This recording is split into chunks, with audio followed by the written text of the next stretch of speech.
শুরুতেই একদম মায়ার আবেশ ছড়িয়ে দিয়েছেন আপনারা। Thank you. শান্তা এবং আকাশ, আপনাদেরকে স্বাগত জানাচ্ছি আমাদের গান আড্ডায়। শান্তার কাছে জানতে চাই, আপনার গানের কথার সূত্রে জানতে চাই, এই গানের মায়ায় জড়ালেন কবে? গানের মায়ায় একদম ছোটবেলায়, স্কুলে ভর্তি হওয়ার আগে। আমি টিভি শুনে খুব গান গাইতাম একা একা। তখন আমার বাবার মনে হয়েছে যে আচ্ছা, আমার হয়তোবা গানের প্রতি খুব আগ্রহ, আর তিনিও খুব গান পছন্দ করতেন। এজন্যই তারপর থেকেই গান শিখতে দেওয়া, সেখান থেকেই শুরু, এখন পর্যন্ত চলছে। আর আকাশ, আপনার ক্ষেত্রে আসলে কি? আমারও একদম একই অবস্থা, মানে আমি ছোটবেলা থেকেই গান করি। যখন বয়স 8-9 তখন থেকে। আবার আমার হচ্ছে আমার আম্মার প্রেরণায় আর কি আমার গান করা আর কি। মানে একজন বাবার প্রেরণায়, একজন মায়ের প্রেরণায়। তার মানে বাবা মারা চাইছে যে আসলে আপনারা নিজেদেরকে গানে তুলে ধরুন। শান্তা, আসলে এখন যখন বাবা আপনাকে এই অবস্থায় দেখছে, এই অবস্থানে মেয়েকে যখন সে দেখছে যে আসলে সফলভাবে গানের পাখি হয়ে উঠছে, বাবার অভিব্যক্তিটা কেমন থাকে এখন? আমি আমার বাবাকে যখনই ফোন দেই তখনই শুনি সে আমার গানই শুনছে, এবং আমার সবচেয়ে বড় শ্রোতা তিনি সব সময়। আপনার কোন গানটি আঙ্কেল বেশি শুনে? আমাদের শ্রদ্ধেয় বারি সিদ্দিকী স্যারের একটা গান আছে, ওই নীলুয়া বাতাসে, ওই গানটা খুবই শোনে। ইভেন কালকেও আমি ফোন দিলাম, আমার সাথে কথা বলতেছে কিন্তু তার মধ্যে গান চলতেছে। তো আমি পরে বললাম যে তুমি আগে এটা বন্ধ করো, আমার সাথে কথা বলো, তারপরে তুমি শোনো। সে আমার সব গানই শোনে, কিন্তু তার মধ্যেও তার কিছু পছন্দের গান থাকে যেগুলো সে সবসময় শোনে। আপনি বন্ধ করতে চাইলেও আজকে আমাদের গান আড্ডার মাধ্যমে আমরা আঙ্কেলকে নীলুয়া বাতাসে উপহার দিতে চাই। অবশ্যই, আমরা শুনে আসি নীলুয়া বাতাসে। একা ঘরে ঘুম আসে না, একা ঘরে ঘুম আসে না, শুইলে বিছানায় রে প্রাণ, নজরায় নজরায় নীলুয়া বাতাসে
শান্তা, এত মধুর সুরে গাইলে শ্রোতাদেরও কিন্তু ঘুম হারাম হয়ে যাবে। আমরা চাই আসলে আপনি এই মিষ্টি সুরে গাইতে থাকুন। আকাশ, এবার একটু আপনার কাছে আসতে চাই।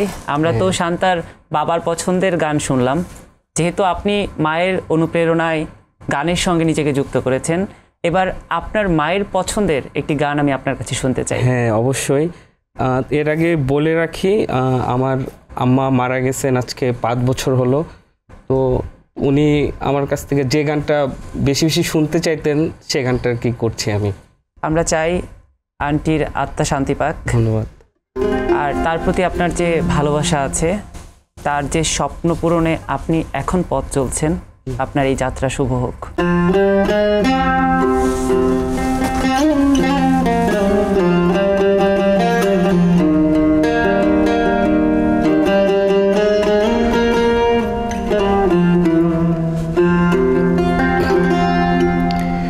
ভালোবাসা মতো ভালোবাসিলে তারে কি গো ভোলা যায়। ভালোবাসার মতো ভালোবাসলে তারে কি গো ভোলা যায়? ক্ষণিকেরও ভুলে বিরহ নামলে, ক্ষণিকেরও ভুলে বিরহ নামলে, মন থেকে কি তারে মোছা যায়? তারে কি গো ভোলা যায়? ভালোবাসার মতো ভালোবাসলে তারে কি গো ভোলা যায়?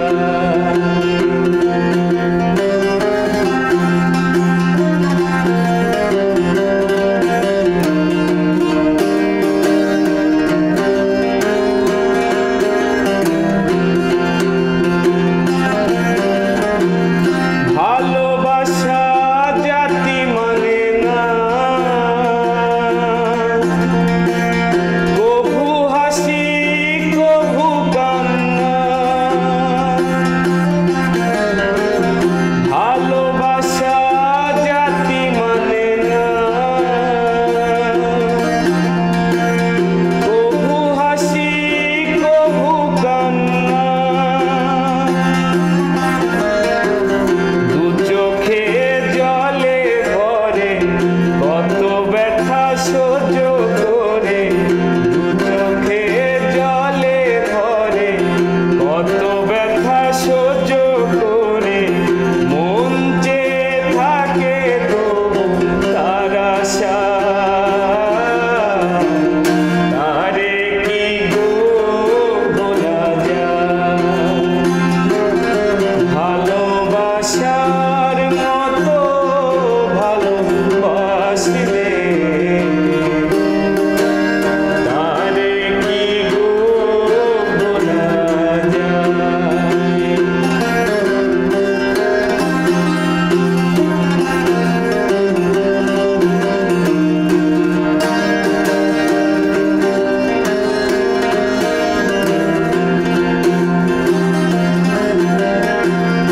ভালোবাসা ঈশ্বরের দান, বুকে ধরে করো সম্মান। ভালোবাসা ঈশ্বরের দান, বুকে ধরে করো সম্মান।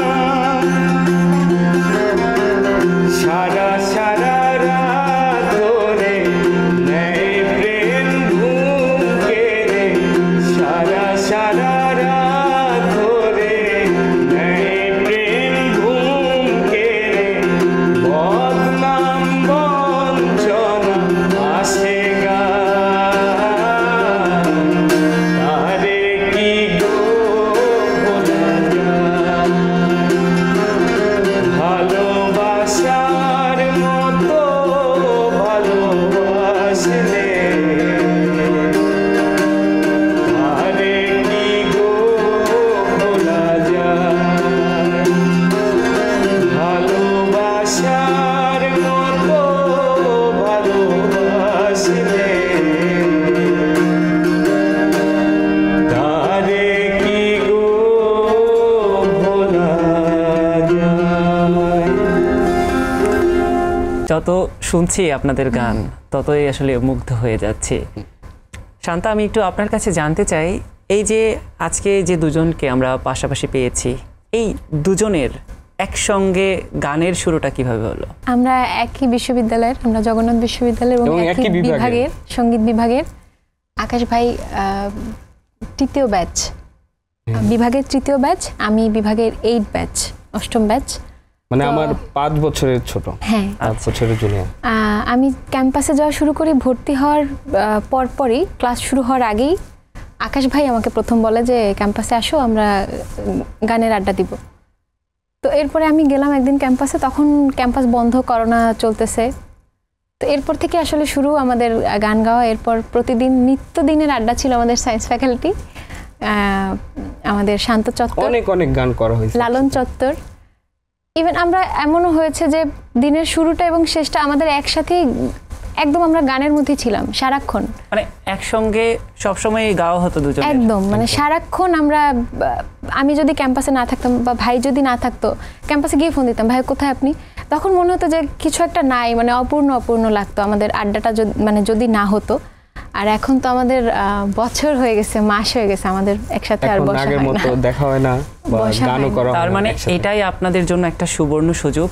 আমরা অনেক দিন পরে অনেক আজকে দিন পরে ক্যাম্পাসে আজকে একসঙ্গে ছিলেন, হ্যাঁ, এখন আজকে টেলিভিশনের মাধ্যমে আমাদের গান আড্ডায় আজকে আমি সময় টিভিতে একসঙ্গে এসেছেন। 2 বছর পরে আমরা একসাথে, আচ্ছা, তাহলে তো দুজনের একসঙ্গে একটা ডুয়েটের হয়ে যেতে পারে। একদম। আচ্ছা, আমাদের একটা ভাইরাল একটা প্রোডাকশন ছিল, আমরা উদীচী জগন্নাথ বিশ্ববিদ্যালয় শাখা থেকে করেছিলাম জামালপুর অঞ্চলের একটা আঞ্চলিক একটা জারি গান দিয়ে। তো ওই গানটা আমরা করছি আর কি, আশা করি ভালো লাগে।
আপনারা দুজন একসঙ্গে থাকলে নতুন নতুন যে কত ধামাকা হতে পারে তার কিছুটা কিন্তু আমরা আন্দাজ করতে পারছি। Thank you. শান্তা, প্রত্যেক সঙ্গীত শিল্পীর কিন্তু স্বপ্ন থাকে সিনেমায় প্লেব্যাক করা। সম্প্রতি মুক্তিপ্রাপ্ত উড়াল সিনেমায় আপনার একটা গান আমরা শুনেছি এবং শ্রোতারা গানটা বেশ পছন্দ করেছে। তো সিনেমায় প্লেব্যাকের স্বপ্ন তো পূরণ হলো, পরবর্তী স্বপ্ন কি আপনার? আসলে মানুষ স্বপ্নে বাঁচে, এই কথাটা সত্যি, কিন্তু আমি না কোনো নির্দিষ্ট স্বপ্ন দেখি না। আমার মনে হয় আজকে গাইছি, কালকে গাবো, যতদিন আছে শুধু গাইবো, এরপরে জানি না আসলে কি হবে। এই যে সিনেমায় প্লেব্যাক করলেন, আসলে এখানে কিভাবে সুযোগ পেলেন? এটা আসলে খুবই একটা সৌভাগ্য বলা যায়। আমার গানটির যিনি সঙ্গীত আয়োজন করেছেন সন্ধি ভাইয়া, সন্ধি ভাইয়ের সাথে আমার একটা প্রোগ্রাম ছিল। তো প্রোগ্রাম পারপাসে আমরা প্র্যাকটিসে গিয়েছিলাম। তো ওখানে আমি ভাইয়াকে বললাম যে ভাইয়া শুধু বলছিল যে শান্তা ফোক গাও। তো আমি বলছিলাম যে ভাই আমি না আর ফোক গাইতে চাই না, কারণ আমি এত ফোক গেয়েছি জীবনে, আমার এখন মাঝে মাঝে ইচ্ছে করে যে আমি শুধু আধুনিক গান গাইবো। তো তখন ভাইয়া বলতেছে যে কি বলিস, এগুলো কেন বলিস, তোর জন্য আমি একটা ফোক গান রাখছি, এটা কিন্তু গাইতে হবে। তখন আসলে আমি ওইভাবে এতভাবে ভাবিনি যে এটা কোনো সিনেমায় যাবে বা এটা কি গান, কোথায় যাবে, আমি কিচ্ছু জিজ্ঞেসও করিনি। তো তার বেশ কয়েকদিন পরে সন্দীপ ভাই বললো যে রেকর্ডিংয়ের জন্য যেতে। তো আমি গেলাম, গিয়ে আমি গিয়ে গানটা শুনলাম, সুরটা শুনলাম, খুবই ভালো লাগলো। এবং সবচেয়ে যেটা বড় কথা, গানটা লিখেছেন আমার বিশ্ববিদ্যালয়ের বাংলা বিভাগের শিক্ষক শ্রদ্ধেয় শরীফ সিরাজ স্যার, এবং সুর করেছেন সন্দীপ ভাই। এবং শরীফ সিরাজ স্যার হচ্ছে এই মুভির প্রযোজক। হ্যাঁ, এবং আমাদের প্রিয় শিক্ষক। এই মুভির যিনি গল্পকার, গল্প রচনা যিনি করেছেন, তিনিও আমাদের বিশ্ববিদ্যালয়ের। এবং অভিনয় করেছেন আমাদের রোশন শরীফ ভাই, তিনিও আমাদের বিশ্ববিদ্যালয়ের। মানে পুরো জগন্নাথ বিশ্ববিদ্যালয়ের একটা প্যাকেজ। হ্যাঁ, একদম। আচ্ছা, মানে কোনো না কোনোভাবে আমরা কানেক্টেড আছি। তো আমি গানটা গেয়ে আসলাম, গেয়ে আসার পরেও আমি ওভাবে কোনো প্রশ্ন করিনি যে কোন সিনেমার কাহিনী কি। তো হুট করে একদিন স্যার আমাকে নক দিলেন যে কি খবর, গানটা তো শুনলাম, খুব ভালো হয়েছে। আমি গানও শুনিনি তখন, আমি শুধু গেয়ে চলে আসছি। তো এরপরে তো এবছর আগস্টের 1 তারিখে মুভি রিলিজ হলো, আমি মুভি হলে গিয়ে দেখলাম। ওই যে একটা সিচুয়েশন, ওই যে একটা মোমেন্ট, ওইটা আসলে প্রত্যেকটা মানুষের জীবনে, প্রত্যেকটা শিল্পীর জীবনে একটা স্বপ্ন থাকে যে বড় পর্দায় তার নামটা উঠবে, তার গানটা সবাই শুনবে এবং শুনে তাদের প্রতিক্রিয়া জানাবে। আলহামদুলিল্লাহ আমি ব্লেসড, ওই মুহূর্তটা আসলে আমি আমার জীবনে পেয়েছি। এবং সবচেয়ে বড় কথা, এখানে আমার বাবার, আমি আবারও একটু উল্লেখ করি, আমার খুব মন খারাপ ছিল একদিন। তো আমার বাবা বলতেছে যে মন খারাপ করো না, কি হবে, অপেক্ষা করো, ইনশাল্লাহ ভালো কিছু হবে, দেখো কোনো সিনেমায় অফার আসে কিনা। তো আমি না খুব হেসেই উড়িয়ে দিছিলাম যে তুমি কি বলো, কিছুর সাথে কিছু না, কিসের সিনেমা। ঠিক তার 2 দিন পরেই আসলে আমার এই গানের কাজটা হয়েছে। 2 দিন পরে আমি জানতে পারলাম যে আমার একটা গান গাইতে হবে। শুধু গাইবেন নাকি অভিনয় করবেন? অভিনয় করা যায়, ইচ্ছা আছে? হ্যাঁ। মানে নিজেকে নায়িকা হিসেবে দেখতে চান? না, নায়িকা হিসেবে দেখতে চাই না, কিন্তু অভিনয়টা আমার খুব ভালো লাগে। আমি থিয়েটার করেছি, স্কুল জীবন থেকে আমি থিয়েটার করেছি। তো ওই জায়গা থেকে আমার অভিনয়ের প্রতি একটা ভালোবাসা সবসময় কাজ করে। আচ্ছা, অভিনয়ের প্রতি ভালোবাসা যেহেতু আছে, তো নিশ্চয়ই সিনেমা করারও ইচ্ছা মনে মনে আছে। তো যদি পছন্দের নায়কের কথা জানতে চাই, পছন্দের নায়কের তালিকায় কে কে আছে? আচ্ছা, পছন্দের নায়ক আসলে ওইভাবে কখনো ভাবিনি, একদম সত্যি কথা। তবে হ্যাঁ, এটা খুব কেন না, আসলে সিলি হবে না, আমি বলি আমার আসলে দেবকে খুব ভালো লাগে। একদম ছোটবেলা থেকে আমি ইন্ডিয়াতে একটা কম্পিটিশন করেছিলাম রূপসী বাংলা চ্যানেলে। তো সেখানে আমার যে প্রথম এপিসোডটা ছিল, সেখানে গেস্ট ছিল দেব। তো ওই সময় থেকেই আসলে আমার কেন জানি না, আমার এরপর আর আসলে ওভাবে কাউকে, আমাদের বাংলাদেশে কি নায়কের অভাব পড়েছে? অভাব নেই, একদমই নেই, এবং সবাই খুব ভালো অভিনয় করে। কিন্তু আমি অভিনয়ের জায়গা থেকে বলছি না, অ্যাজ এ পার্সন আমার ওকে খুব ভালো লাগে। ঠিক আছে, আমরাও চাই সামনে টলিউডের কোনো সিনেমায় আমরা আপনাকে দেখব, সেই প্রত্যাশা রাখছি। কিন্তু এই মুহূর্তে যেহেতু উড়াল নিয়ে আমাদের প্রত্যাশা আপনি ছাপিয়ে গেছেন, আমরা উড়ালের গানটি শুনতে চাই। সুখের কাজ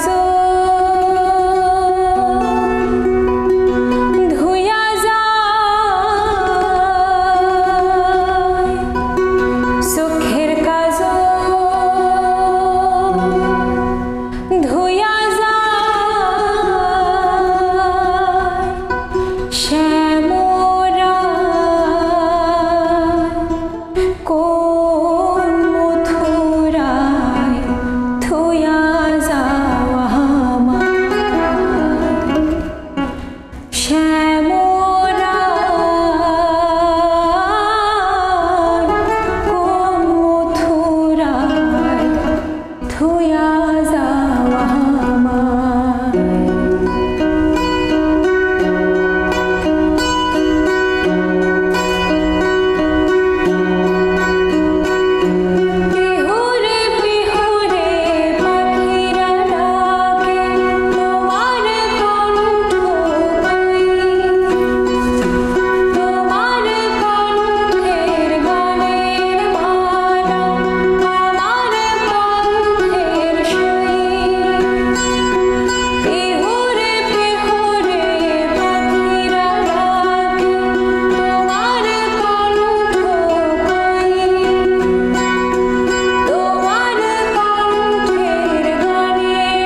যতক্ষণ গাইছিলেন একদম মুগ্ধ হয়ে শুনছিলাম। Thank you.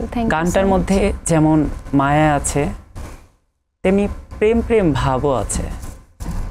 একদম। আপনি এই ভাবনাটাকে কিভাবে ভাবেন? প্রেম, হ্যাঁ। আচ্ছা, এটা আমি কালকেই ভাবতেছিলাম যে কোথাও কি আমার মধ্যে থেকে প্রেম হারায় গেছে, কেন কোনো কিছুর প্রতি আমার প্রেম আসতেছে না, আমার কি প্রেম করা দরকার? একদম আমি সত্যি কালকে ঘুমানোর আগে আমি কেন যেন মনে হচ্ছিল যে গান গাইতে গেলে না আমি গাই, মানে গাইতে হবে এজন্য গাই, কিন্তু ওই যে একটা প্রেম প্রেম ভাবনা, কাউকে ভেবে গাওয়া, কাউকে একটু মনে করে গাওয়া, এটা আসলে হচ্ছে না কেন জানি। মানে আপনার জীবন থেকে প্রেম হারিয়ে গেছে নাকি প্রেমের মানুষটা হারিয়ে গেছে? না না না, প্রেম হারায় গেছে। যেহেতু প্রেম হারিয়ে গেছে, প্রেমের মানুষকে তো ডেকে আনা দরকার। তো আমরা এবার এমন একটা গান শুনি যেটার মাধ্যমে প্রেমের মানুষকে আহ্বান করা হবে। ওকে।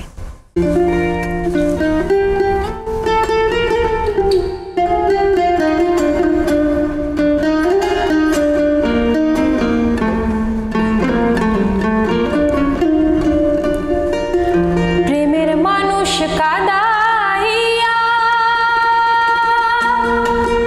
আরে তাতে কি সে শান্তি পায়?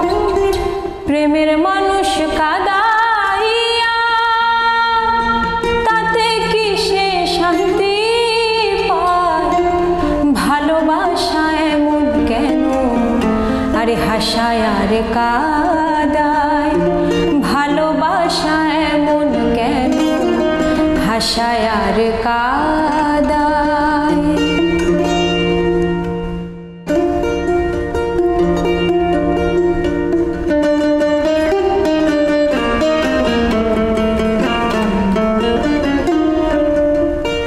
ভালোবাসা করে যারা, আরে আছে যাদের প্রয়োজন, আমার মতো না বুঝিয়া দিও না জীবন যৌবন।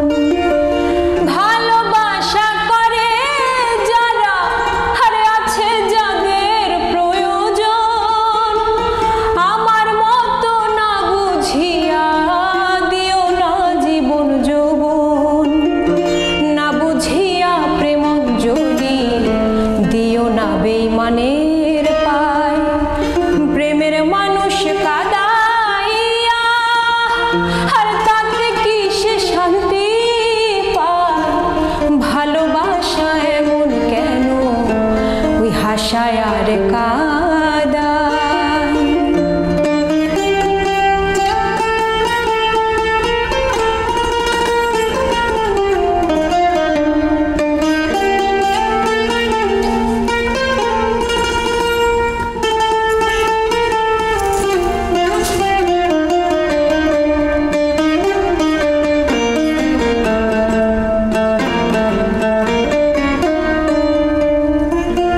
ভালোবাসা করলো যারা, হাত রাইতাছে আগুনে, তাদের মনে দুঃখ নাই রে, পুড়তাছে জেনে শুনে।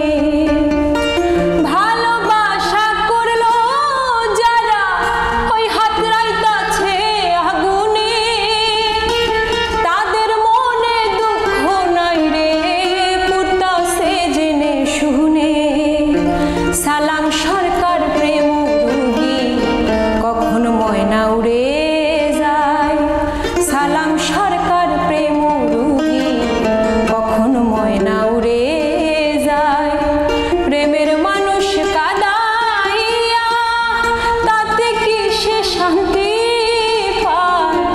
প্রেমের মানুষ কাদাইয়া, তাতে কি সে শান্তি পায়?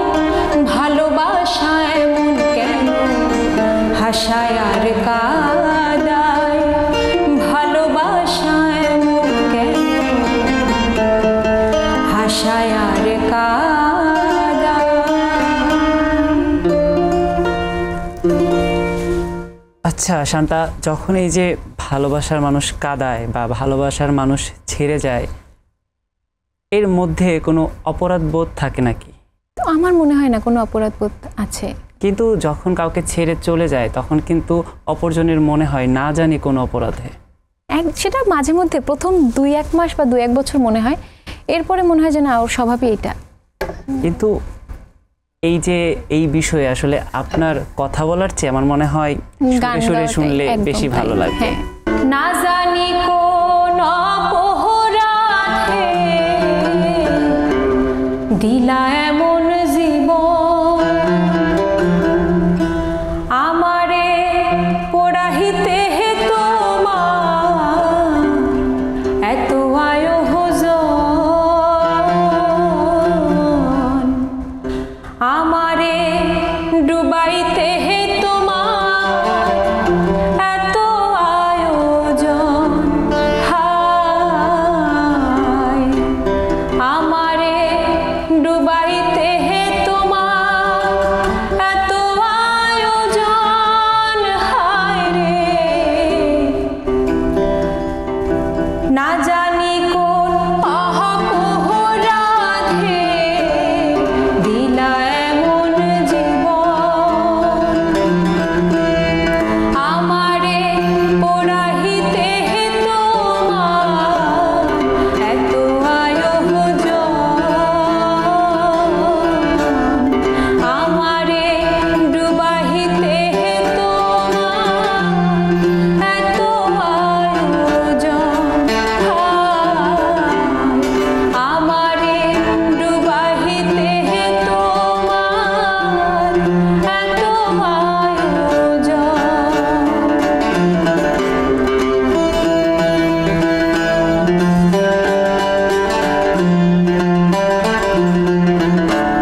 আসলে কিছু বলার ভাষা নেই, মানে যখন কেউ গানটি শুনবে নিশ্চয়ই তার প্রিয় মানুষটির কথা মনে করবে।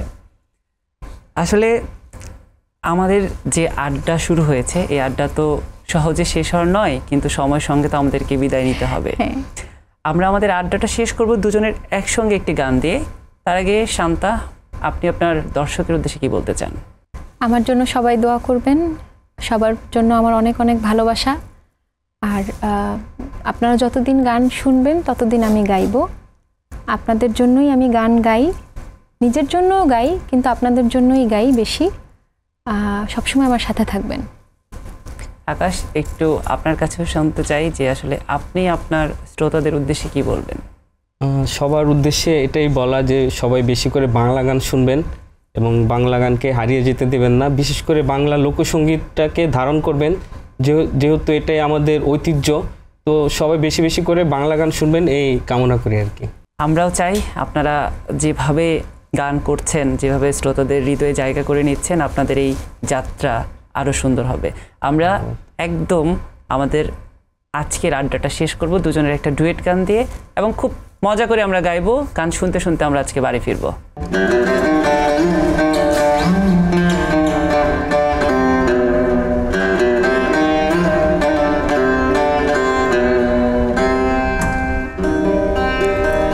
নিশা লাগিল রে,